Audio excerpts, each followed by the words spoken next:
It's a nice one because it was real clear. It was really easy to reproduce and it's inside the people. Well, I got one just about like it, only there's only about 5 or 6.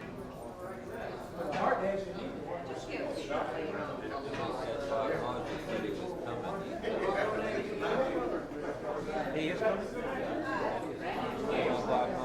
I knew it, I wouldn't recognize him today if I saw him. His wife was my arithmetic.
Okay, Randy, we just wanted to get some reflections from you on Explorer 1. This is the 40th anniversary. Could you first state your name and what your role was during the launch of Explorer 1?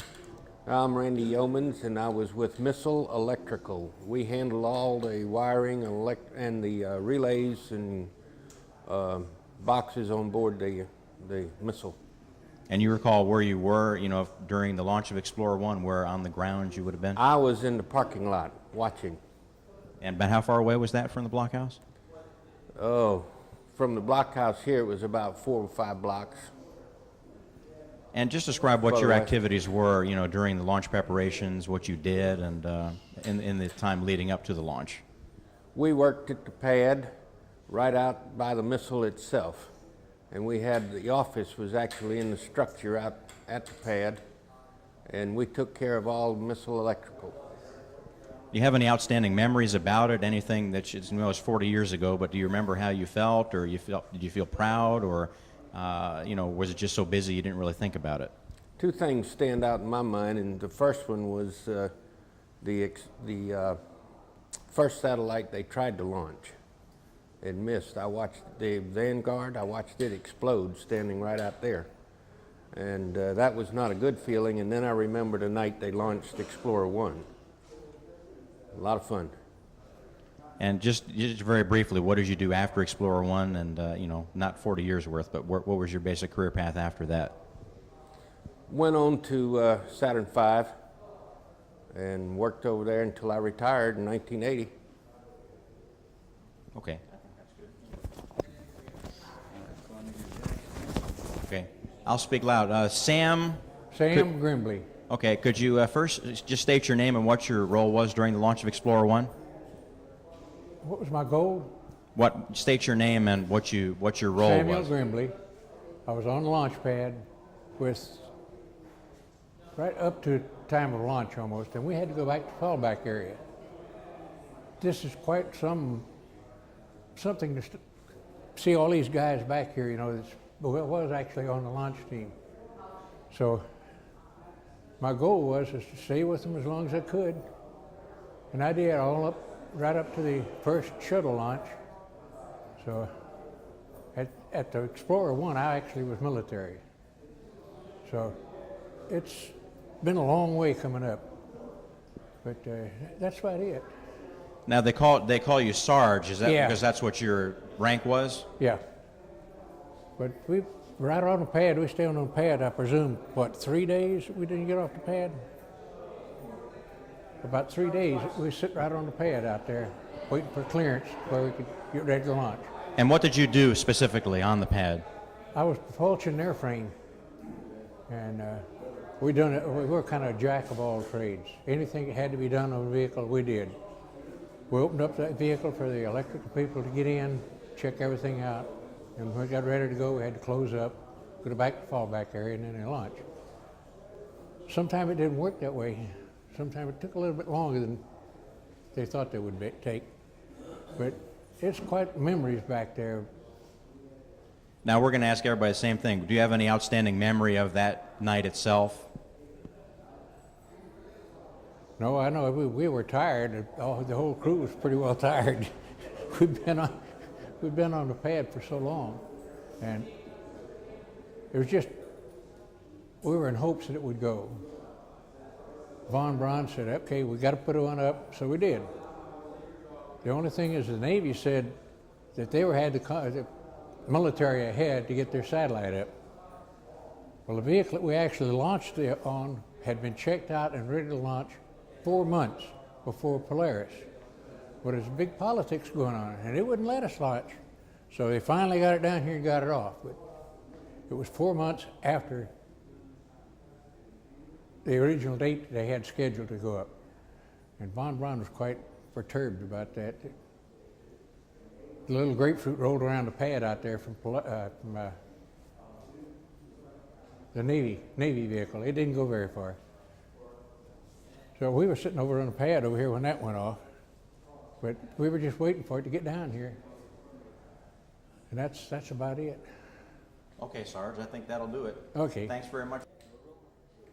Okay, Jay, if you would for me, state your name and, if possible, the title that you held during the launch of Explorer 1. Jay Campbell, and I was the pad foreman for Mechanical Propulsion Group on the pad. And what did you do? Just give us a rundown of what your activities were on the launch day. Oh, we checked out the power plant, did all the tests, et cetera, and secured the vehicle and got it ready for launch. And during the launch, now you had already said you were out at the checkpoint down the road. Is that correct? Yes, at T-minus 10 minutes, we had to leave the pad, yes. Mm-hmm. And do you have any outstanding memories of watching the launch, or just the general feel of putting it all together, how you felt? Well, we were real glad that we could finally get the chance to launch, because we felt we could do it even before Vanguard. But that was the general feeling. God, we finally got a chance to do it. Let's do it and get it out of here, and off we go. Mm-hmm. Now, once you were done, were there a great deal of celebration afterward with some of the guys? Did you get together afterward and celebrate, or? We did a little celebrating at the launch complex, but everybody was excited after it was launched. That's when the excitement came, when it passed the final tracking station, and the announcement came that it did go over Goldstone, and we are in orbit, and the free world's first satellite. And if you could, what would you like people to most remember about it? We're at the 40th anniversary. What, in light of what you remember about it, what do you think you'd like people to remember about it most? Well, it was the beginning of space, and a lot of dedicated people, and especially the German team. They started us off in space, and a lot of people have forgotten about that, but we do owe them, Von Braun's team, a debt of gratitude for getting us in when it really came in handy. That was the beginning of the Cold War, et cetera. So, yeah, part of history. We'll never forget that. Okay, Jay, thanks. Lionel, is that correct? Ed. Oh, Ed, okay. Right. Ed, could you state your name and, if you recall, the title that you had during the launch of Explorer 1?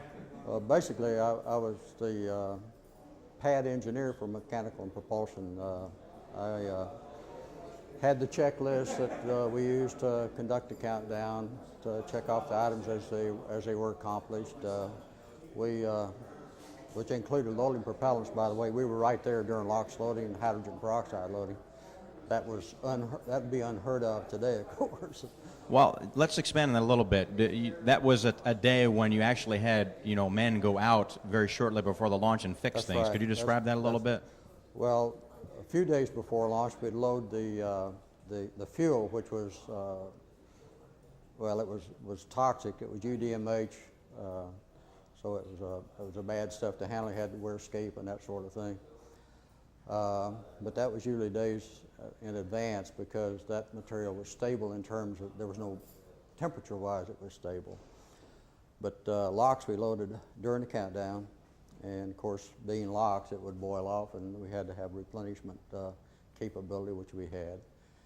So it was constantly, the LOX tank was constantly topped off. The last thing we loaded was the hydrogen peroxide, which provided, it was catalyzed and decomposed into steam, which drove the engine turbine, which drove the pumps, which provided propellants for the thrust chamber.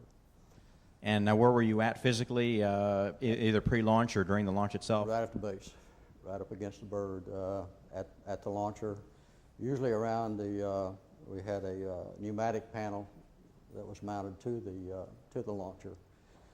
So we were generally right in that area, and the connection of the thrust chamber igniter and our main stage stick occurred right there.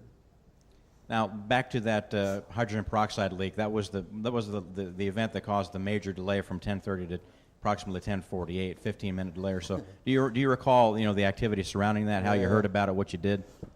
Yeah, very vividly. As a matter of fact, our boss, Albert Zeiler, his Pina Mundi experience suggested he go around the vehicle, patting the fins and checking our rudders and so on and so forth. And so he was doing that final check, his visual check, and noticed a condition on one of the rudder housings.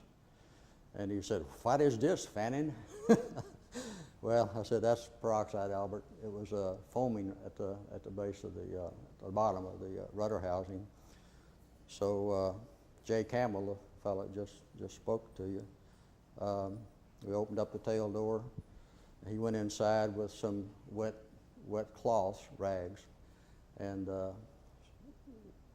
cleaned up the tail as good as could be done at that point, and closed back up and proceeded. We had the basic cause of the leak had to do with, we had a little different configuration we had in the past. We had an overboard line. In order to achieve the full burn time, we actually overflowed the hydrogen peroxide back into the hydrogen peroxide trailer.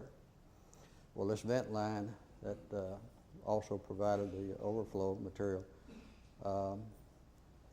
had a slight crack. It was a bellows type line.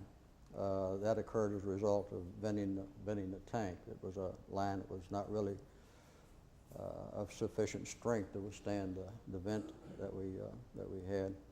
Anyhow, that had dripped for some period of time, obviously, since we loaded peroxide. So as a part of that closeout going back in, Jay lifted up that line. We got the remaining residual peroxide out of that line, and that took care of it. And at that time, now that was ballpark 45 minutes or so before launch, or it was not too far. About how many people would have been out at the base at that time? Well, all of our mechanical people, all of our mechanics, probably some of the electrical technicians were still there, some of them. But I don't know, what, half a dozen, 10, 15, something like that. Okay, well, first of all, we appreciate the detail on that because that's far greater than anything that we've seen written. Do you have any other outstanding memories, in terms of, you were a part of history? I mean, does it still move you to think about it? Well, we knew, of course, it was pretty significant. As had been mentioned earlier, the Vanguard in December basically lost thrust at liftoff and crashed back onto their pad, blew all to pieces. We knew that we could have done that probably a year or so ahead of that, and Sputnik had already been up, and they launched Sputnik 2, I guess, in November of, 57. We could have beat both of those. So I guess we were pretty proud that we were first, and the paper news media, mostly newspapers back in those days, applauded our efforts, I guess you'd say, you know, put smiles back on the American public. Okay, we appreciate that very much. Thanks. Terry Greenfield? Yeah. Quiet on the side, please. Terry, just Yeah, like what we've done, let me have your name and what your title was back at the launch of Explorer 1. Okay, my name's Terry Greenfield. I didn't really have a title back in those days. I was a blockhouse engineer who was responsible for the speed control system of the tub, which we called the basic structure that held the Sergeant rockets.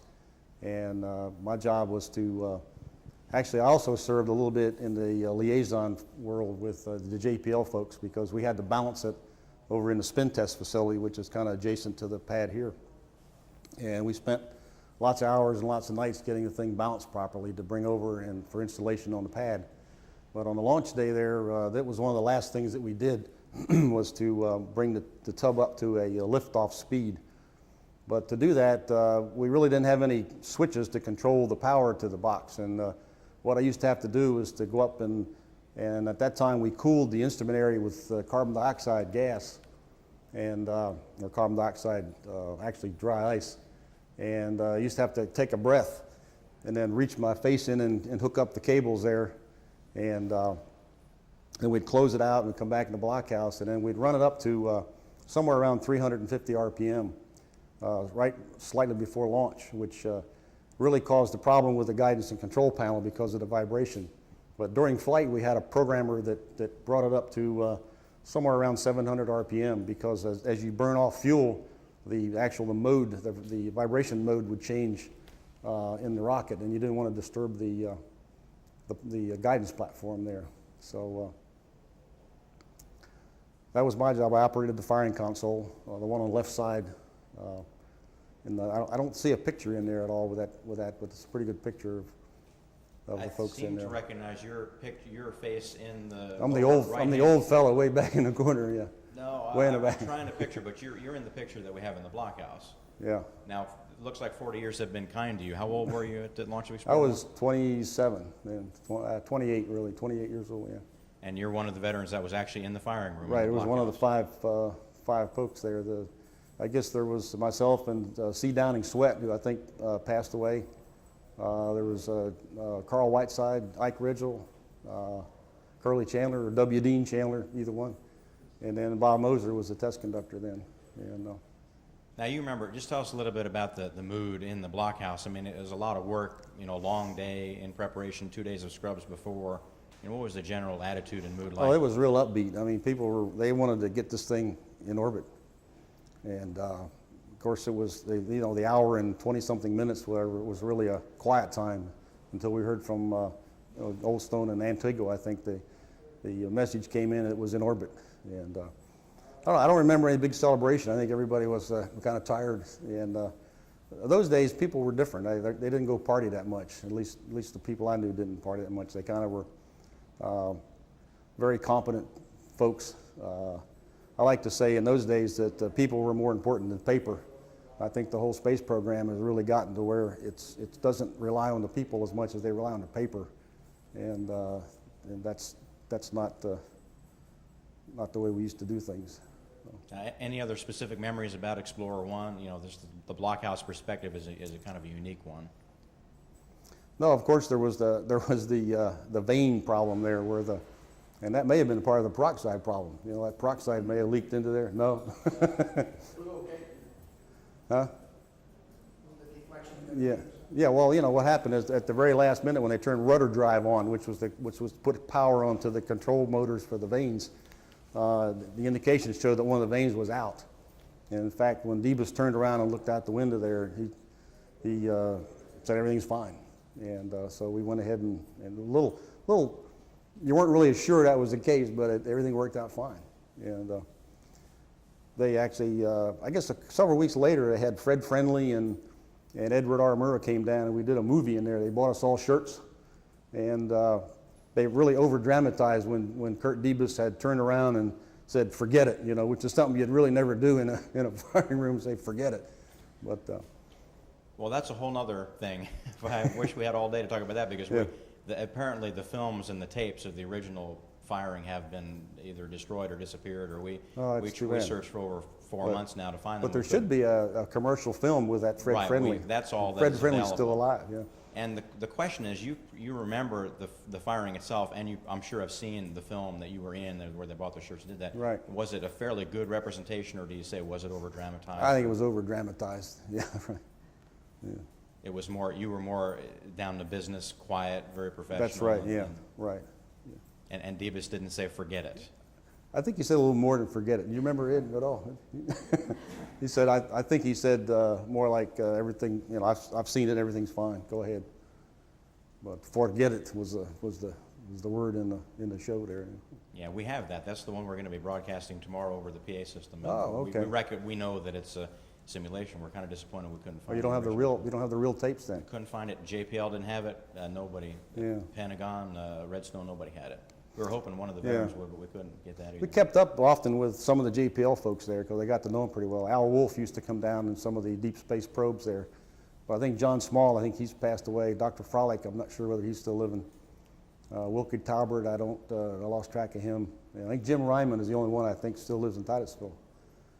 So didn't see any JPL folks here today either. So. No, maybe tomorrow. Just state your name and what your title or what your role was during the launch of Explorer 1. Frank Coppage. I worked with telemetry and radar and command receivers. Of course, the radar was for tracking, and the command receivers were in case there was some problem with the missile, they could destroy it so that it wouldn't cause any damage. And then telemetry was to relay back all of the information from the missile to know the health of the missile, how it was going. And back then, the telemetry wasn't quite so sophisticated because they used electronic tubes, and the equipment needed to be tweaked up.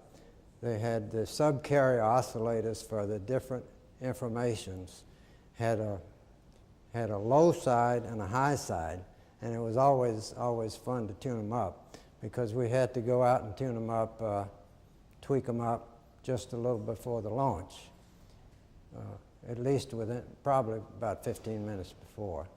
And we had a man back at the telemetry station over at the hangar, and he would talk to us and he'd say, well, we'd get the side low on the low side, high on the high side, and which sounds kind of funny, but you had to make sure that it didn't drift too far below or too high. And then we would safety wire the unit, close the doors, and come back in the blockhouse, and then watch it. We'd record it on the tape recorder and watch the monitors to make sure that that the radar was okay and command receivers and so forth. And that was real interesting. Because back then it was a lot of fun because we worked in the blockhouse with equipment, and we went out and worked on the vehicle, and we didn't have subcontractors and so forth like they do now.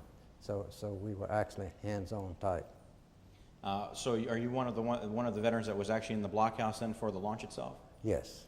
And where would you have been stationed approximately in the blockhouse? In the fire room itself? Yeah, in the firing room, they had a tape recorder there, and then there was some monitors for the telemetry. They had the main telemetry station back over at the hangar where they were recording everything, but we also recorded it in the blockhouse. And like you were one that was you were in the blockhouse and then out on the pad and then back in the blockhouse. Could you elaborate on that a little bit more? What you did? Of course, they sealed up the doors before launch for safety purposes, and then we were, of course, extremely interested in watching all of the signals. And then when it got down and past a certain milestone and separation and so forth, and when it finally got into orbit, there was a lot of cheering and so forth in the blockhouse, and it was really good because here on the, the missile out on the pad is not very far from the blockhouse. Over when the shuttle goes, you're 3 miles back, but it was, you could look out the window and see how things were going.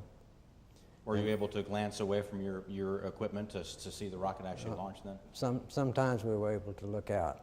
And back then, the missile sat there, and it had this big boom that came up with the all of the cables and so forth. And then that would separate, and the boom would go down just before launch. And so you recall actually seeing the rocket launched that night? I was watching the telemetry, and we were looking. There were lots of heads there. We were back a little bit way, and we could see through between heads, and see the firing up of the missile. Right. Now, somewhere in the blockhouse there was a plotting board where they were actually Dr. Stuhlinger, I believe, was doing they were doing calculations to determine when to do the firing of the upper stages. And were you involved in that at all, or were you just well, not really on the plotting board, no. Carl Sendler, one of the Germans, was the head of the RF and telemetry group, and then one of our supervisors was Grady Williams, and Jim Rorix was with telemetry. So all of those early guys really mean a lot to us when we can see them anymore. And now looking back, do you have any outstanding memories of that particular day and that night? Well, just the fact that, as we've talked about, the excitement of the fact that we knew that the other attempt had not been successful, and this Jupiter C-type missile, which was a Redstone with extended tanks on it, we had fired one of those the year before and knew that it could be fired successfully, and we were making sure that we believed surely that this one was going to make it. Was there throughout that period a sense of, were you agitated at all because you knew you could do it but you weren't given the chance to do it? Well, there was a little bit of that, of course, because when they decided who would actually do it. Okay, we're continuing from the other tape. I just wanted to ask you, about, there was some, I guess, controversy, and I think the Eisenhower administration was questioned a little bit about the selection of the official satellite program. Vanguard had been selected over Orbiter when the Army knew they had a vehicle that could launch a satellite 13 months before the Russians launched Sputnik 1. Mm-hmm. And you were commenting on that, was there a sense of rivalry? Was there a sense of agitation that you knew that you could have done this before and you weren't given the chance? Well, there's always a competitive spirit, and we were a little disappointed when it wasn't chosen, but when the Vanguard was, we were all pulling that it would go. And when they had a mishap, it was decided, Dr. Von Braun told them that he thought he could launch it within, I don't know whether it said a month or 2 months or whatever, but they took it, brought it down from Huntsville, put it on the pad, and we checked it out, and sure enough, everybody was real happy that it really did make a successful. The major missile went, and all of the spin-up rockets, those 3 stages, there were a bunch that went first, and then 3, and then the final stage was a live rocket itself, and it ended up in orbit with the casing and the electronic equipment right in the nose of that thing, and that was the first satellite, Explorer 1. And you would reflect that you were proud for the country, regardless of who was actually doing the launch itself. Yes, indeed. We were very happy to know that it did what we thought it would do, and everybody was cheering in the blockhouse, and we were real happy when we finally heard that it was actually in orbit. Okay, Frank, thanks a lot. We appreciate that. Thank you. I appreciate it. Okay, Henry, if you would state your name and what your title was during launch activities for Explorer 1. My name is Henry McGill. I was a lieutenant, aide-de-camp to Major General John Medeiros, the commander of the Army Ballistic Missile Agency, and I was with him the night of the firing. Now, you had a very interesting story about that. You were actually in the firing room for the launch of Explorer 1. Could you just describe how that came about? Well, the numbers of people permitted in the blockhouse were limited, and Medeiros wanted me to be with him. So they gave me a job. It's because no one was permitted in unless they had a job to do, and I had to had a remote camera to operate. That was my function, and I'm sure it could have been handled by anyone else, but he wanted me to be there because it was a history-making event. And I'm sure one of the reasons was that you had been involved in Huntsville with, a lot of the experiences that had led up to the launch of Explorer 1. You were actually kind of a go-between between Medeiros and the Von Braun design team, is that correct? Well, I was being an aide-de-camp. I was administrative assistant to Medeiros and also to Dr. Von Braun. I traveled with each of these two men for about 3 years as an administrative assistant. But the interesting fact about this particular missile launch was the decision to launch. The night of Friday, the night that the Russians launched their Sputnik, there was a visiting team at Huntsville, the new Secretary of Defense designee, Neil McElroy. He had with him the Secretary of the Army, Wilbur Brucker, and Lieutenant General Jim Gavin, the Director of the Army Research and Development. They were present, and the word came in that the Russians had launched the satellite, which is the way we got that word, rather interesting, by the way of London Times. Von Braun, I was sent to pick him up at his home because he was going to attend the dinner. Medeiros did not want anyone else to see him before he had the chance to talk to him about the launch. So I picked up Dr. Von Braun, brought him to the dinner, and the next morning we had a 4-hour plan to brief the Secretary on the Army's Jupiter program, and the briefing was changed to reflect that we, the Army, could put up a satellite. And Von Braun made the statement, we can put it up in 60 days. Medeiros changed, they said, make that 90, Warner. And then they tried to press the Secretary for decision. But he stood up at 12 o'clock and says, I know when I've been pressured, and said, you'll hear from us later, and got in his airplane, flew back to Washington. Now, this in actuality was well after the Vanguard program had been chosen. That happened in '55. You're talking now about October '57. Yes. What transpired in the meantime? Well, actually, the Army, Von Braun's team, working with the Navy Research Laboratory, proposed the orbiter, put up a satellite. However, I think the American Rocket Society was instrumental in getting that attention given to the orbiter program through the National Academy of Sciences. But a decision was made for the International Geophysical Year to go with a non-military weapon system, which was the Vanguard. And the Vanguard was selected a much more sophisticated delivery system than the Redstone, and it was selected for the IGY.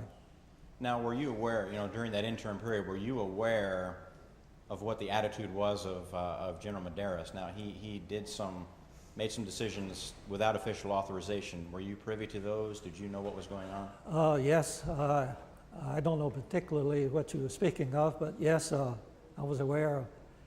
After we the Army, fired the Jupiter C, the first payload that was to check out the ablative cooling of a nose cone. We were going to use that system and propose that system for the satellite. Medeiros was told we had 6 missiles. We fired 3 of them. We had 3 in reserve, and we could have placed the satellite up because they had the sufficient power to do so. Medeiros was told to get rid of them.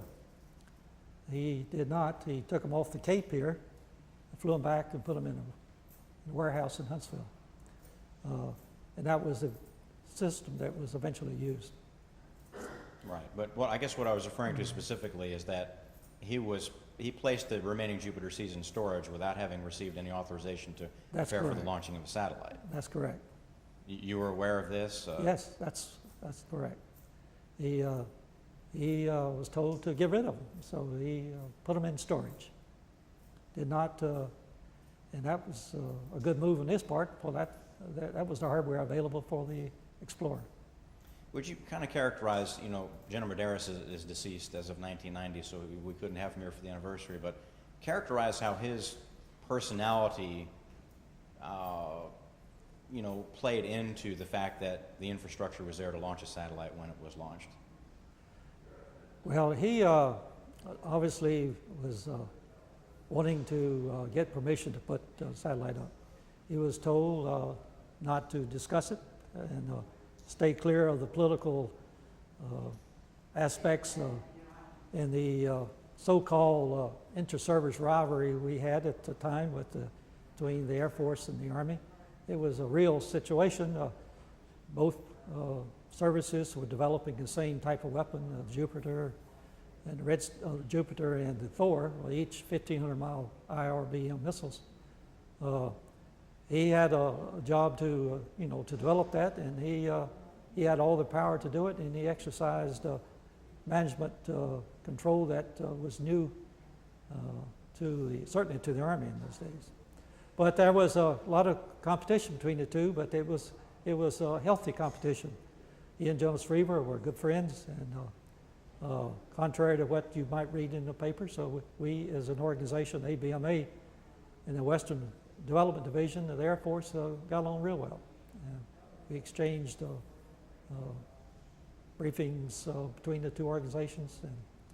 But Medeiros, when the decision was made for the Air Force to take over operational control of the Jupiter, I mean, he didn't fight that, although there was a general court-martial in Huntsville by Colonel Nickerson, who on his own tried to fight it, and he passed out information that he should not have, and that resulted into a general court, so-called Billy Mitchell Court of the Missile Game.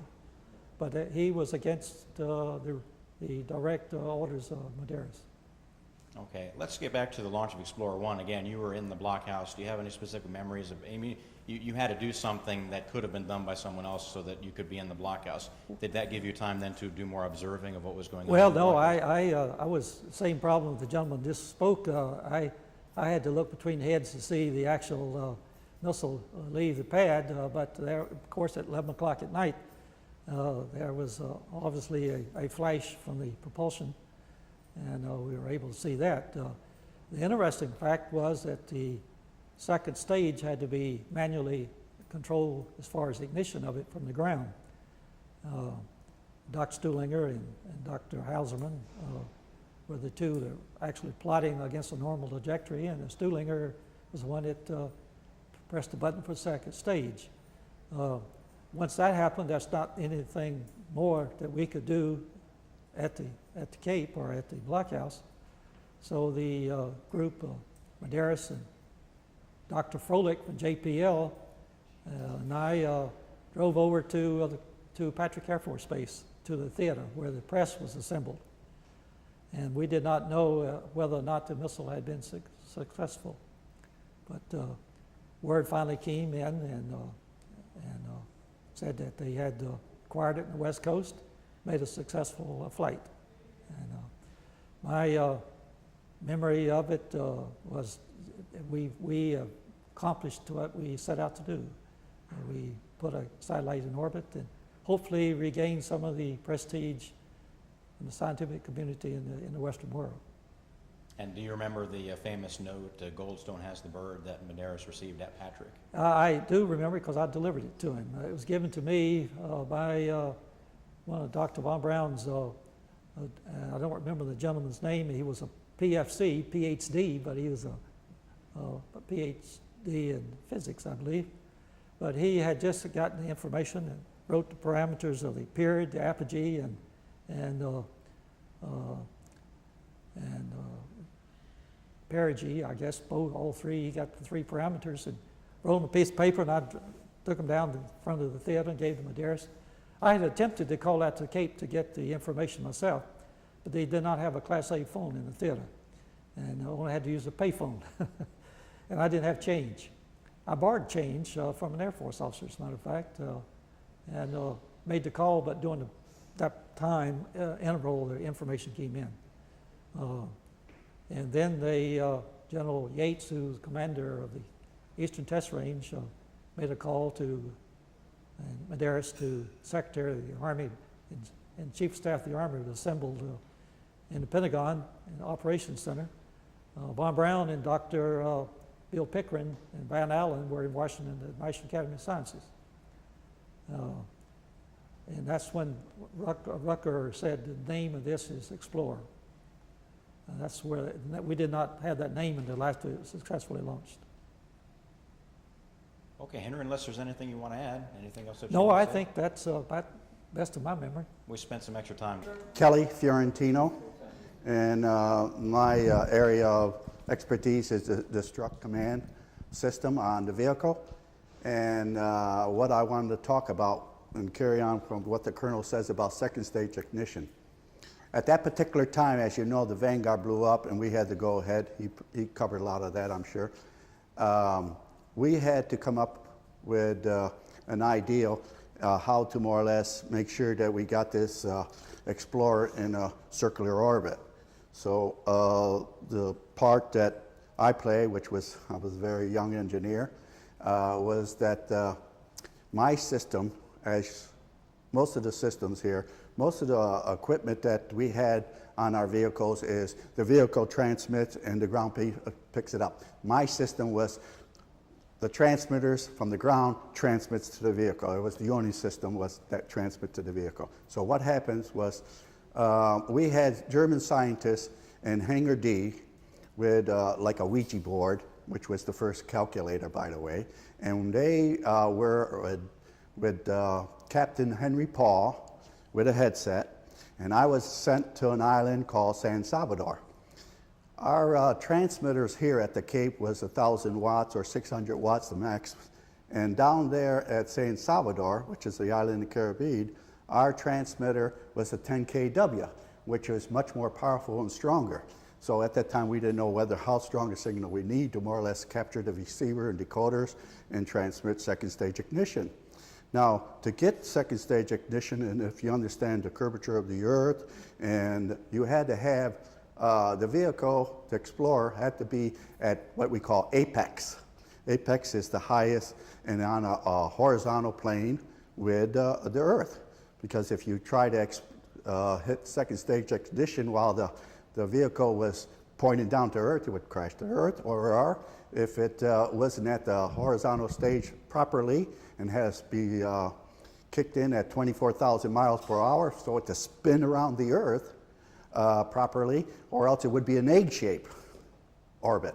So they would send me a code word down to San Salvador, Henry Paul, and we had second stage ignition down there.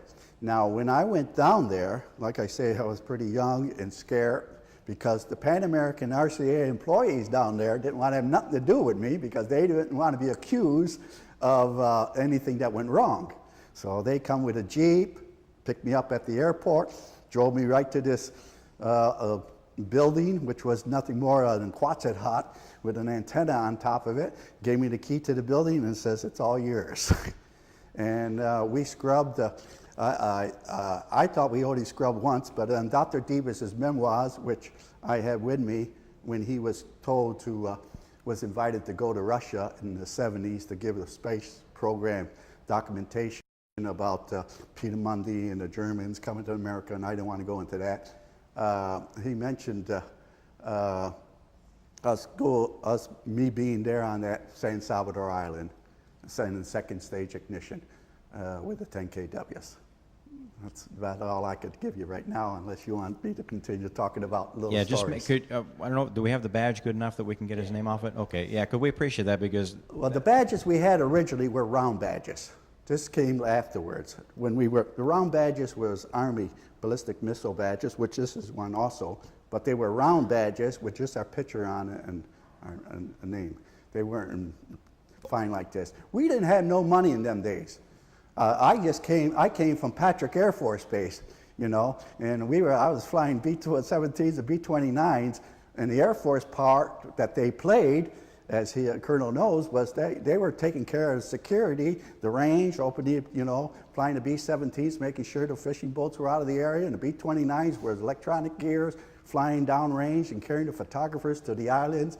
The tracking station at that particular time was no farther than Grand Turk. We didn't open up Aleutian Island, the 5,000-mile area at that particular time. Yeah. I think that about covers it. That was I'll do Harry, 2 minutes on Harry, and then we'll bring her in, then we'll be done. Okay, quiet on the set, please. You can look at him, sir. Okay, Harry, just I'm I'm Harry Cannon. What is? yeah, just give your name and and what you did. Oh, I'm Harry Cannon, and I was in the Range Safety Division at that time. And at that point, I was a fairly new individual here. I came in summer of '57, and was primary safety officer on the Navajo, Beaumark, and Vanguard. And so when I was first missile I ever was involved in was a Beaumark, and then following that with the Vanguard. And unfortunately, on the Vanguard, we were at T-minus 10 minutes in holding for nearly 36 hours. Now those times were not completely, that's a holding time. That doesn't mean the time before you picked up the count or notified that you were going to have to go to work. But it was a long session. And as the Vanguard finally was ready to fly, and the reason for it not being able to fly during that whole period of time was because of a communications interference. And it turned out that when I came here, I came from Thule, Greenland, where we had just previously installed an FPIS circuit, which is a forward propagation of the ionospheric scatter. And also, before I left up there, they had moved the receive station and from Loring, Maine, to just outside of Boston. And when we found out that the Navy could not find out where all this interference was coming from, I was down at the communications section and looked at the thing and looked at the frequency, and I says, my golly, this is an actual skip from Boston to the Cape. And the next thing to do was to find out how we could turn it off. Well, I knew the commander up at, I can't forget the name right now, but I called him and asked him if he could turn off the communications. He said he could. Everything cleared up, and we picked up the count. Everybody was happy we were going to launch the Vanguard. Unfortunately, we got down to T-minus 0, it lifted off, and blew up on the pad. And following that came the Army with their effort with the Explorer 1. Now, the memories of the Vanguard explosion were fresh in your mind. Now, you were responsible for then sending a destruct signal to destroy the rocket if it steered off course. What were your thoughts then? Were you thinking about the explosion at the time? I mean, I felt very bad about it because everybody was eager to get the Vanguard into orbit. But unfortunately, it didn't happen. And also, we've realized that there was a lot of information back, because right after that, the President of the United States announced the fact that the Army was going to fly the first satellite. And because of his input from von Braun and Medeiros, the fact that they could do it within 60 days, and the pressure was on the President so much because of this, that he had to let whoever could do it as soon as possible. And now your role during Explorer 1, you were at what location? I was in Central Control as backup to the safety officer. Safety officer was a major at that time, Fitzpatrick, who was a graduate of West Point and retired as a full colonel. And any outstanding memories of Explorer 1 itself? Well, when we found out it was actually in orbit, we were all pleased because we knew the pressure was on the whole country that we get a satellite in orbit as soon as possible. Okay, Harry, I think that'll do it. I don't think we have any more tape.